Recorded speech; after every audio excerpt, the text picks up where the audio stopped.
anak peluru kita bawa ke laboratorium kriminal, labkrim. Enggak, sini dulu, polisi dulu, enggak ketemu yang nembak dari mana, siapa, jenis pelurunya apa. Kita bawa ke ITB, enggak bisa. Kita bawa ke UI, enggak bisa. Kita bawa ke Jepang, enggak ketemu. Akhirnya ketemunya ya bukan di Kanada tapi di Belfast, ya. Belfast itu di Inggris sana, di Irlandia. Ya. Jadi kita serius betul, Pak. Baru ketemu di sana bahwa oh, ini anak peluru ini berarti dari senjata Steyr. Yang punya Steyr waktu itu kepolisian. Oh, jaraknya anak peluru kok peotnya seperti ini, jaraknya sekian meter gitu. Oh, peotnya seperti ini, bersudut tembakan dari sana. Ketemulah dari bukti-bukti itu, ketemulah penembak itu dari sana. Kemudian sudah kita hukum. Bahkan sudah banyak yang meninggal sekarang ini dihukum, ya.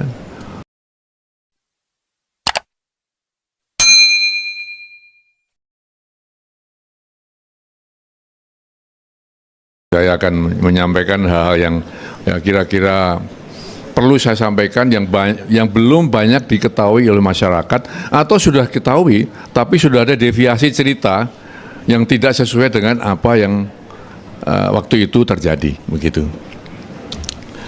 Memang sebenarnya negeri itu kalau berubah itu merupakan satu peristiwa yang adikodrati, ya, tidak ada yang abadi. Dunia tidak ada yang abadi. Ya. Justru perubahan itu merupakan satu hal yang atau keniscayaan yang harus terjadi, ya, untuk melawan perubahan. Ya. Oleh karena itu, tatkala perubahan itu ada, maka kita ya harus mengawal itu dengan sebaik-baiknya. Kita punya pengalaman, negeri kita pun ya saya kira dari abad ke-13 itu banyak sekali perubahan, ya.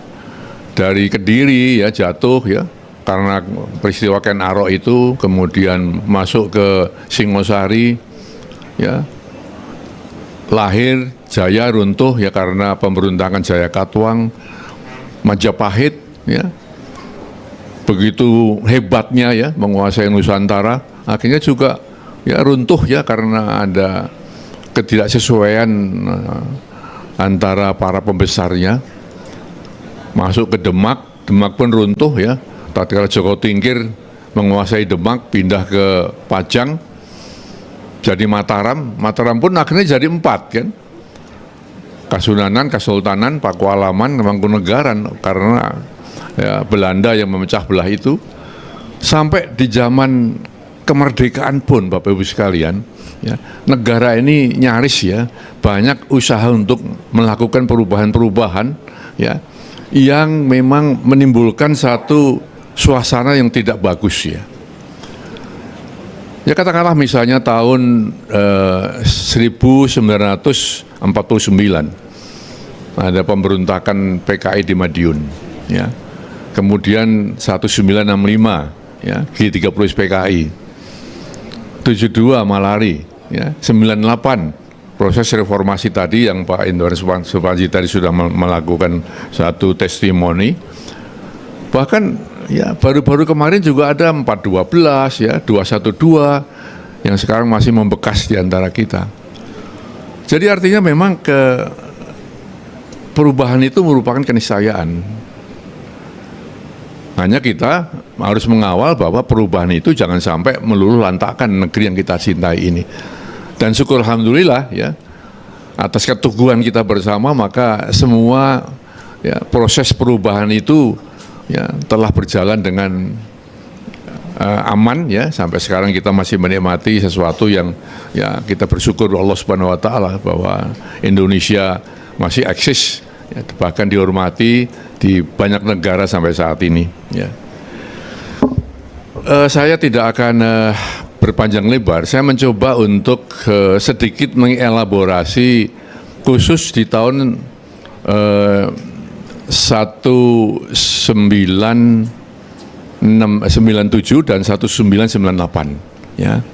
yang tadi telah dijelaskan ya secara detail, tapi saya akan coba mencari beberapa hal yang merupakan substansi dari peristiwa itu. Bapak Ibu sekalian yang saya hormati, pada saat 97-98 ya, memang kita menghadapi satu peristiwa yang sangat serius ya. Kenapa saya katakan serius? Karena TNI waktu itu ABRI ya, ABRI itu berarti TNI plus Polri waktu itu. Saya memang ya ditakdirkan untuk ada pada situasi seperti itu sebagai Menteri Pertahanan Keamanan merangkap Panglima ABRI, berarti saya mengomandoi TNI dan polisi. Dan memang begitu, jadi Pak Harto sebagai presiden selalu kalau keadaan sudah agak kritis, beliau menyatukan dua lembaga itu. Ya, misalnya tahun 72 ya, itu disatukan di bawah pimpinan Pak M. Yusuf, Jenderal M. Yusuf. Ya, itu Menhankam Pangap juga waktu itu. Habis itu dipisah lagi karena sudah aman. Begitu menjelang 98, beliau satukan lagi karena keadaan memang sangat kritis. Ya. Dan barangkali ke depan nggak akan ada lagi ya, karena memang ABRI sudah menjadi TNI dan polisi sudah terpisah. Begitu. Tapi waktu itu memang saya merasakan bahwa kondisi sangat mencekam. Ya. Mengapa demikian? Karena kami ya, prajurit TNI itu memang disumpah untuk selalu membela negara. Kami disumpah untuk katakanlah mengamankan ideologi negara dan bangsa yang berdasarkan Pancasila dan Undang-Undang Dasar 1945. Jadi kita ke sana, orientasi kita mengamankan itu, mengamankan negara yang berdasarkan tadi. Negara itu apa sih, kan begitu? Negara itu menurut kamus yang sudah saya baca itu 4 unsurnya kan. Di sana ada wilayah.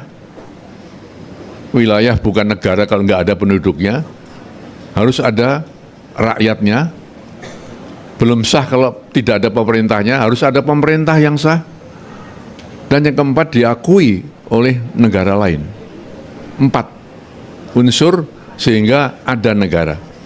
Nah saat itu 2 dari unsur itu sedang berkelahi, sedang nggak cocok, sedang berkonflik antara si rakyat yang ingin perubahan, reformasi, dan si pemerintah ya yang mempertahankan posisi pemerintah ya untuk tidak ada perubahan orde baru. Nah, lalu bagaimana TNI ini? Ya, waktu itu memang ya mau tidak mau kita juga harus menanggung beban, karena waktu itu dari para mahasiswa menganggap bahwa TNI merupakan satu ya alat ya dari orde baru untuk bertahan kekuasaan. Tapi tidak seperti itu Bapak sekalian. Saya menempatkan TNI betul-betul melihat bahwa kami harus mencoba untuk mengkompromikan kembali konflik antara rakyat dan pemerintah supaya tidak ada korban, tidak ada konflik yang berkepanjangan. Maka kemudian kami melakukan suatu proses reformasi internal ABRI dulu ya. Polisi saya pisahkan, saya keluarkan menjadi lembaga yang mandiri.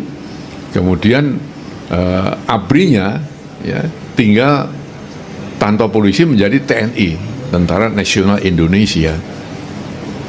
Itu bagian dari reformasi di internal ABRI waktu itu. Kemudian kami juga mengurangi ya jumlah perwakilan yang tidak dipilih ya di DPR, di MPR ya, sehingga dari 75 menjadi kalau nggak salah 35 waktu itu, dan akhirnya habis. Nggak apa-apa, silakan ya. Dan kami kemudian menempatkan ABRI atau TNI ya menjadi bagian dari pemerintahan sipil ya.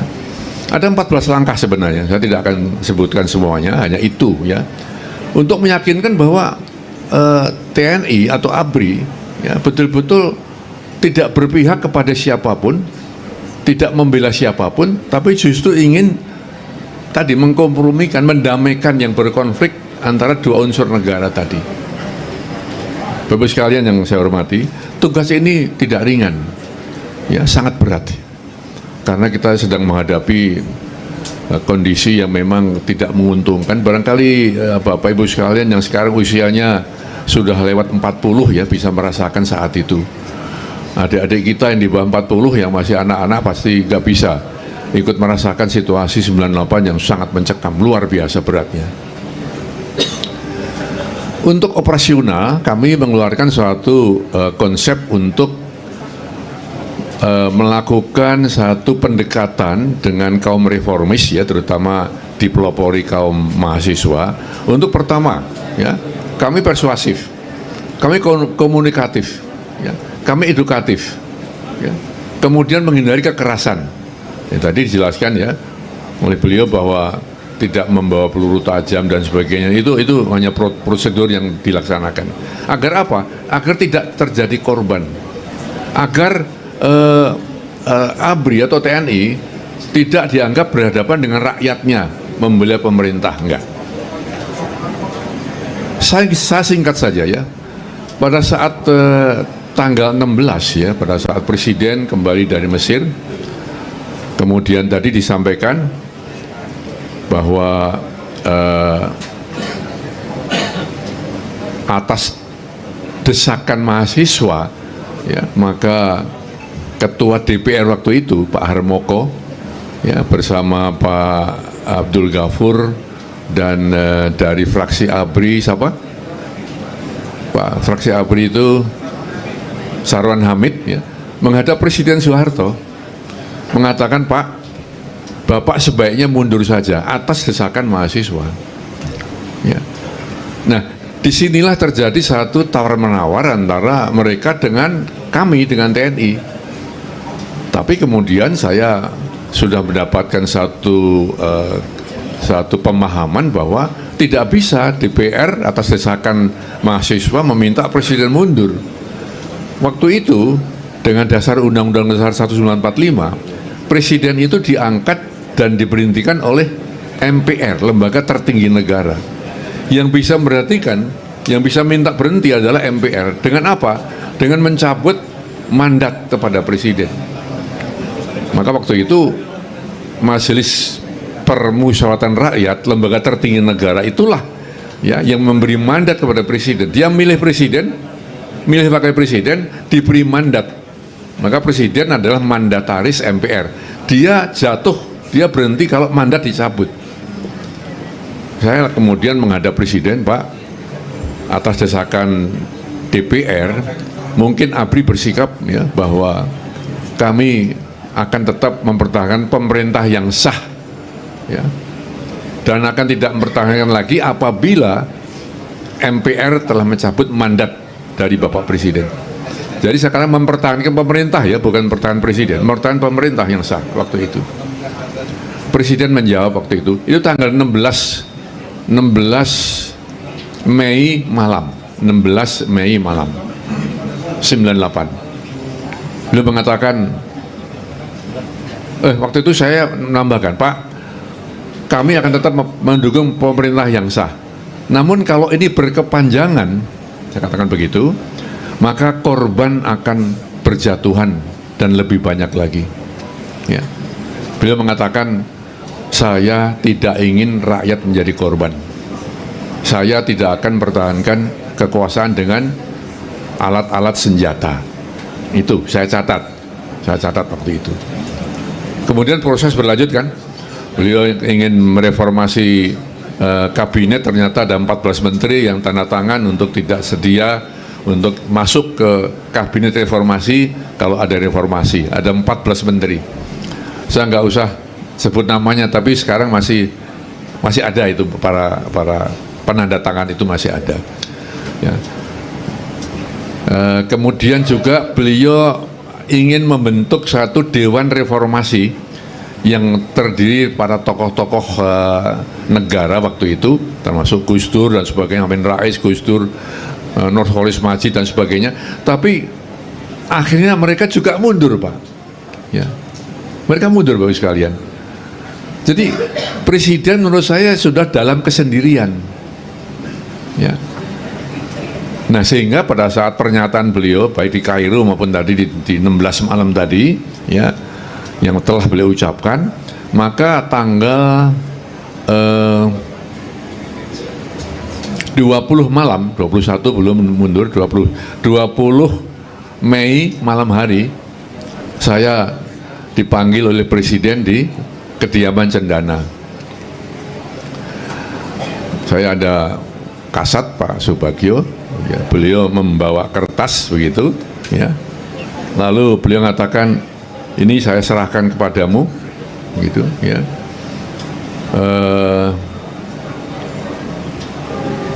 Istilahnya itu waktu itu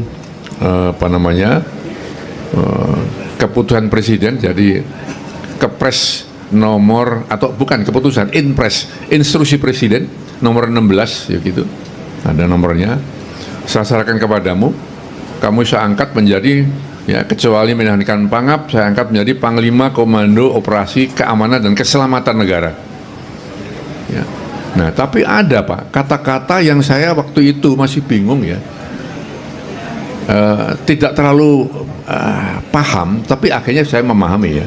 Pada saat itu saya nggak paham karena ada embel-embel, ya, surat ini kamu pakai boleh, tidak juga tidak apa-apa. Begitu, ya. Ya, kamu pakai boleh, tidak juga tidak apa-apa. Bapak Ibu sekalian, di militer nggak pernah ada perintah seperti itu, nggak pernah. Ini saya perintahkan, ya, laksanakan, siap laksanakan, kan begitu.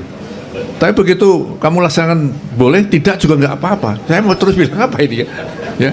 Baik Pak, saya pelajari Pak, gitu aja. Saya bawa, saya baca perjalanan antar Cendana sampai ke Merdeka Barat. Ya, sudah ditunggu staf di sana, dan mereka tahu saya ada Presiden. Ya. 10 menit saya baca. Jadi Inpres 16 itu memberikan keluasaan saya untuk membuat kebijakan tingkat nasional. Ya. Diizinkan untuk saya menetralisir berbagai sumber kerusuhan dan siapapun yang membantu kerusuhan itu. Semua menteri, pejabat pusat dan daerah harus membantu Panglima untuk mengatasi hal ini. Ya. Jadi kuat sekali. Ya. Ya. Di sini pikiran macam-macam di sini, tapi saya nggak berani memutuskan dulu sebelum ketemu staf, begitu. Sehingga pada saat di Merdeka Barat saya sudah ketemu staf, saya ajak rapat, saya jelaskan, ini saya dapat perintah seperti ini, surat ini seperti ini, bunyinya seperti ini, ya. Coba, ya. Di TNI itu atau di militer itu Bapak Ibu sekalian, kalau ingin bertindak selalu ada satu proses, ya, hubungan komandan dan staf. Komandannya minta pertimbangan staf, staf membuat satu analisis, membuat cara bertindak, ya, paling enggak 2, jangan 1, paling enggak 2. Nanti komandan yang milih, kan gitu kan. Nah, cuma 2 itu Bapak ambil alih atau enggak, kan begitu. Tapi waktu itu sudah kita bahas, kalau diambil alih suasana negara waktu itu, dolar 16.000 dari 2.400, ya, menjadi 16.000 rupiah per dolar. Tadi dikatakan makanan kosong, rakyat menderita, gitu. Orang reformis ini masih ngotot, ya, presiden mundur dan harus ada pergantian rezim, kan begitu. Saya mantan ajudan, mantan panglimanya presiden, dapat surat dari presiden dijatuhkan. Pasti mereka, ya, akan ngotot, ya, bahwa akan mengubah rezim Orde Baru dengan semua, ya, yang terlibat menjadi rezim yang baru. Tapi satu hal Bapak sekalian, ya, di militer juga ada namanya kir korban, perkiraan korban jatuh kalau kita melaksanakan aksi. Saya katakan begitu. Oke, kalau sekarang kita akan membuat negeri ini aman, harus ada keputusan-keputusan yang diakui rakyat melalui DPR. Maka kalau kita akan mengosongkan DPR supaya bisa bersidang, korban berapa? Ya, saya tanya As-Intel waktu itu, Pak Zeki Anwar Makarim, ya. Beliau menjawab setelah ngitung, nggak tahu hitungannya gimana, cara ngitung saya juga nggak nanya, ngitung, ya. Pak, kira-kira 200 sampai 250 mahasiswa mati, begitu. Maka terakhir ya penutupan rapat itu pada saat Pak Susilo Bambang Yudhoyono ya, waktu itu masih bintang 3, jadi masih saya manggilnya masih bukan Pak SBY, belum, manggilnya masih Bang ya. Bang gimana Bang? Kan gitu. Sekarang nggak berani, Gimana? Ya. Dia katakan, Pak, apakah Bapak akan ambil alih besok? Begitu kan. Saya sudah ambil keputusan karena tidak. Ya, besok kita antarkan pergantian kekuasaan dari presiden kepada wakil presiden. Sekarang buatkan pernyataan politik dari ABRI, besok saya bacakan. Beliau nulis 1-5, 1 poin sampai 5 poin. Yang itu saya bacakan setelah serah terima dari Pak Soeharto kepada Pak Habibie. Tapi intinya adalah saya minta supaya rakyat menerima itu, kemudian rakyat meredakan emosinya supaya keamanan dipulihkan. Dan yang ketiga, ABRI akan tetap mengakui pemerintah yang sah. Yang keempat, ya ini yang menjadi masalah ya. Pada saat keempat ini kan berhubungan dengan Pak Harto waktu itu. Bapak Ibu sekalian, saat kita sedang berapat itu ada 2.000 ya mahasiswa dan pendemo berjalan dari gedung MPR menuju Cendana. Untuk apa? Untuk menghabisi presiden dan keluarganya. Presiden dan keluarganya sudah mempersenjatai diri dengan senjata-senjata otomatis. Jadi sudah dibagi senjata itu, ya. Nah, saya kan kemudian melihat kondisi itu, wah bagaimana presiden masuk melawan rakyat ini, kan begitu. Kemudian wartawan Live ya, majalah Live datang ke saya, mengatakan Pak Wiranto hati-hati, akan ada lagi korban, ya, akan dimunculkan lagi korban di Cendana. Harus hati-hati. Maka saya perintahkan polisi untuk membuat barikade, saya katakan, buat barikade 50 meter. Jangan sampai ada konflik langsung antara aparat keamanan dengan demonstran. Saya tidak ingin ya rakyat Indonesia disebut barbar karena membunuh presidennya. Ya, sehingga yang keempat saya tulis bahwa berdasarkan nilai luhur budaya bangsa, maka ABRI akan menjaga keselamatan para mantan presiden dan keluarganya. Nah, ini pun tidak mudah Pak, karena waktu saya ingin menulis poin 4, saya telepon dulu ke Mensesnek Pak Murdiono waktu itu, sudah almarhum ya. Pak Mensesnek, ini kira-kira dasar hukumnya apa? Nggak ketemu Pak, dasar hukumnya nggak ketemu, ngamankan presiden itu nggak ketemu. Akhirnya saya ambil saja satu katakanlah landasan etis saja ya, bahwa budaya kita selalu ya mikul dhuwur mendem jero untuk para pimpinan kita, atasan kita. Maka ya dengan berdasarkan nilai luhur budaya bangsa, maka ABRI akan menjaga keselamatan para mantan presiden, tidak hanya Pak Harto ya, dan keluarganya. Nah, kira-kira seperti itu. Jadi ini sebenarnya satu peristiwa yang cukup bersejarah, di mana dalam keadaan kritis ya, maka TNI tidak ada sedikit pun keinginan untuk mengambil alih kekuasaan. Tidak seperti Thailand.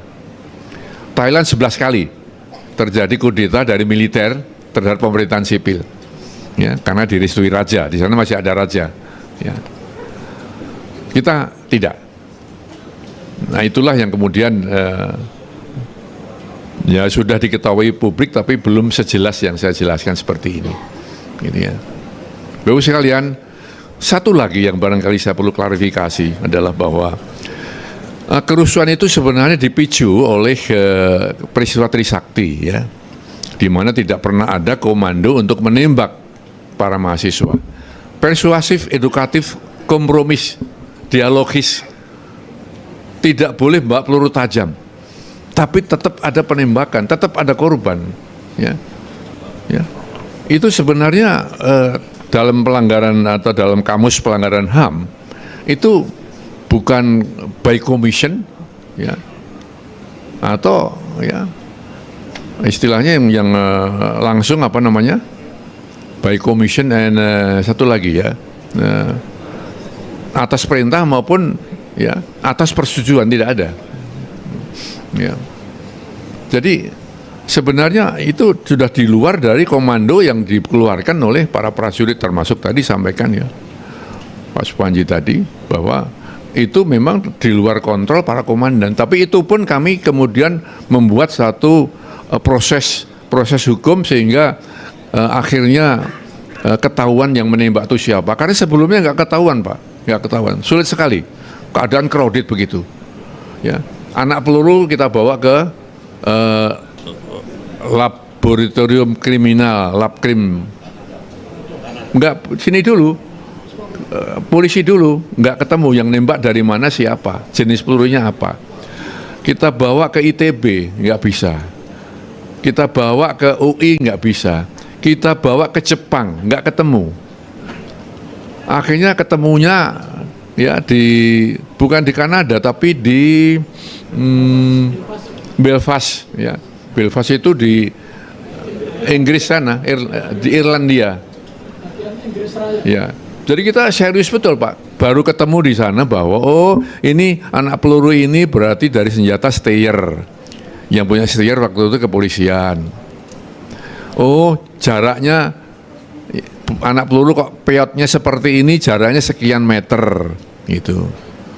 Oh peotnya seperti ini, bersudut tembakan dari sana. Ketemulah dari bukti-bukti itu, ketemulah penembak itu dari sana. Kemudian sudah kita hukum. Bahkan sudah banyak yang meninggal sekarang ini dihukum ya. Tapi sampai sekarang masih ya dituntut sebagai pelanggaran HAM yang belum selesai. Kan itu ya. Sampai sekarang belum. Masuk 7 pelanggaran HAM yang belum selesai, Trisakti. Ya. Ini yang barangkali saya perlu sampaikan supaya ya kita paham betul bahwa memang ada terus ya memelihara ini ya untuk mungkin di satu sisi untuk membuat kebanggaan apa namanya kelompok tertentu, tapi di sisi lain barangkali menimbulkan kegoncangan dan tidak ada satu ketenteraman begitu ya. Bapak sekalian yang saya hormati, ada lagi satu hal barangkali yang tidak boleh saya lupakan karena ini juga masih terlalu sering untuk disampaikan ke publik bahwa pada saat Jakarta rusuh ya, Panglima sengaja mengosongkan Jakarta dari para pejabat-pejabat militer. Ada ya. Ada betul? Ada kan? Itu ada. Saat-saat terjadi kerusuhan, puncak kerusuhan, Panglima sengaja mengosongkan Jakarta dari para pejabat-pejabat militer. Bapak sekalian, saya sudah berkali-kali menjelaskan bahwa tanggal 14 pagi memang saya terbang ke Malang atas permintaan Pangkostrat waktu itu Pak Prabowo Subianto, Bintang 3, untuk saya sebagai irup serah terima PPRC, pasukan pemukul reaksi cepat ya, dari barat ke timur. Jadi Kostrat itu merupakan pasukan cadangan TNI yang dibagi dua, timur dan barat. Mengapa dibagi dua? Karena setiap saat siap bergerak untuk setengah tahun. Jadi prajuritnya pun harus dipondokkan di asrama-asrama, nggak boleh pulang, setiap saat harus bergerak. Kalau ada kerusuhan, ya, not more than 9, ya, tidak lebih dari 9 jam, ya, 9 hours, dia harus sampai ke tempat kerusuhan itu. Pakai apa? Diterjunkan, maka harus siap. Tapi kalau setahun siap terus, nanti kapan ketemu keluarga? Maka setengah tahun ganti. Saya diminta jadi irup di Malang. 3 jam saja, terbang ke sana, balik lagi. Tapi isunya adalah bahwa Wiranto mengosongkan Jakarta dari para petinggi militer. Sejatinya komando itu sudah dibagi habis Bapak sekalian. Luas Indonesia luar biasa, nggak mungkin Panglima sendiri mengomandoi wilayah yang luas seperti itu sehingga didelegasikan, ya. Jadi delegation of authority-nya, tanggung jawabnya didelegasikan kepada para Pangdam dan Kapolda. Jakarta itu maksud dikendalikan oleh Pangdam dan Kapolda, sehingga saya tidak membawa Pangdam dan Kapolda sehingga tidak ngosongkan Jakarta, tetapi yang saya bawa staf-staf saja untuk pergi ke Malang dan kembali lagi. Dan